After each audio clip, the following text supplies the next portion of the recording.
வணக்கம். உங்கள் அனைவருக்கும் சகல ஐஸ்வர்யம் உண்டாகட்டும். இன்றைக்கி நீங்கள் எதை பார்க்க போகிறீங்கன்னா, காரிய வெற்றியை தரக்கூடிய காரிய பொடி. அந்த பொடி செய்கிறத பற்றி தான் உங்கள்கிட்ட விளக்கமாக சொல்ல போகிறேன்.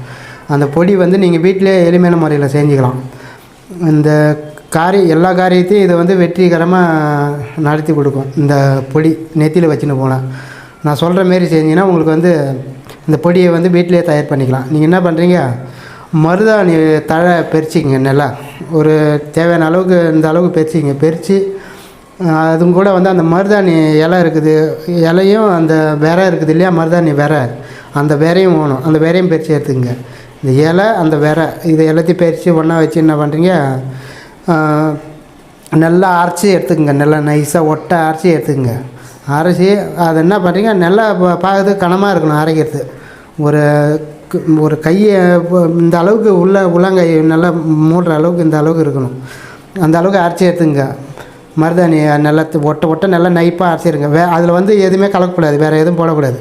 நீங்கள் அந்த மருதாணி விரையும் அந்த இலையும் போட்டு நல்லா அரைச்சிக்குங்க. கட்டியாக அரைச்சி என்ன பண்ணுறீங்க, அதை வடை மாரி தட்டி நேரில் காய வச்சுருங்க. ஒரு வாழை இலை கீழே வச்சு கூட அந்த வாழை இலை மேலே தட்டுருங்க. நல்லா கனத்தையாக இருக்கணும், நல்லா பார்க்குறதுக்கு பெருசாக இருக்கணும், நல்லா கனமாக இருக்கணும், நல்லா அந்த கையை அகலத்துக்கு இருக்கணும், நல்லா ரவுண்ட் ஷேப்பில் நல்லா கனமாக தட்டணும், மெலிசாக தட்டக்கூடாது. நல்லா கனமாக தட்டி என்ன பண்ணுறீங்க, நேரில் காய வச்சுருங்க. அது மாதிரி காயட்டும், நல்லா மொறுன்னு காயணும். நல்லா அது எந்த அளவுக்கு காயுதோ அந்த அளவுக்கு காயட்டும்.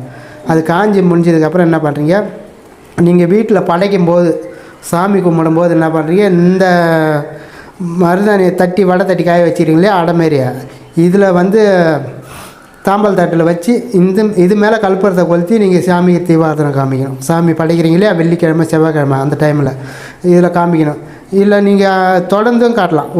ரெண்டு நாளைக்கு ஒரு ஐட்டம், 2 நாளைக்கு ஒரு ஐட்டம் கூட அந்த கற்பூரம் மாற்றி மாற்றி வைக்கணும்.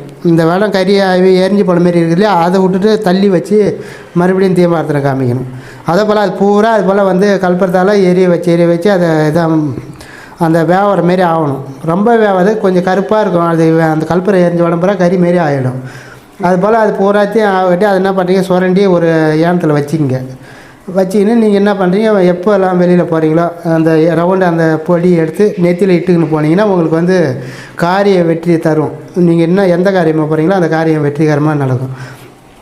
அதுக்கப்புறம் நீங்கள் அதை சுரண்டி ஒரு ஏனத்தில் கொட்டி கூட சுத்தமான நெய் போட்டு கட்டியாக குழப்பி கூட நெத்தியில் இட்டுன்னு போகலாம். நெத்தியில் இது மாவை பொடியாக இருக்கிறதுனால இட்டுன்னு கொஞ்சம் நேரத்தில் கலைஞ்சிடும்.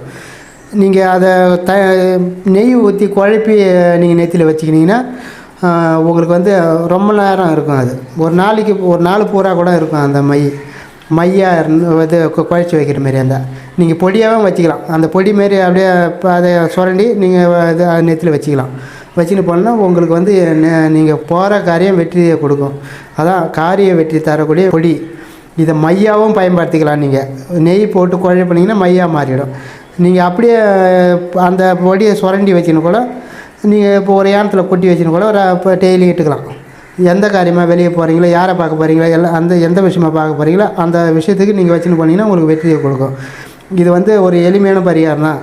இன்னும் இந்த பொடி செய்கிறது எல்லாத்துக்கும் தனித்தனி பரிகாரம்லாம் இருக்குது. நான் 4 அடிவில் போடுறேன். நான் சொன்னபடி இந்த பொடியை செஞ்சு நீங்கள் நெத்தியில் வச்சிங்க, யூஸ் பண்ணுங்கள். ஆனால் இது எப்போல்லாம் ஆகுதோ அந்த டைம்லாம் நீங்கள் இதேமாரி செஞ்சுக்கலாம். இதுக்கு மந்திரம் தேவையில்லை, பூஜை பண்ணணும், அது எதுவுமே அவசியம் கிடையாது. நீங்கள் இது மேலே கற்பூரம் வச்சு சாமிக்கு தீபாரதனை காமிக்கிறீங்களா, அதே இதுக்கு பவர் ஏறிடும். இதுக்கு மந்திரம் எதுவுமே தேவையில்லை. நீங்கள் என்ன நினச்சி சாமி காட்டுறீங்களோ அந்த இதில் ஏறிடும். அந்த அடை தட்டி வச்சுருங்களே இதில் ஏறிடும். அது எரிஞ்சிடுச்சுன்னா அந்த இடத்துல ஃபுல்லாகவே எரிய வைக்கணும். நீங்கள் கற்பூரம் வச்சு எரிய வச்சிங்கன்னா ஃபுல்லாக எரிஞ்சிடும். நீங்கள் நான் சொன்னபடி செஞ்சு உங்களுடைய வாழ்க்கையில் வளம் பெற்று நலம் பெறுங்க. நன்றி, வணக்கம்.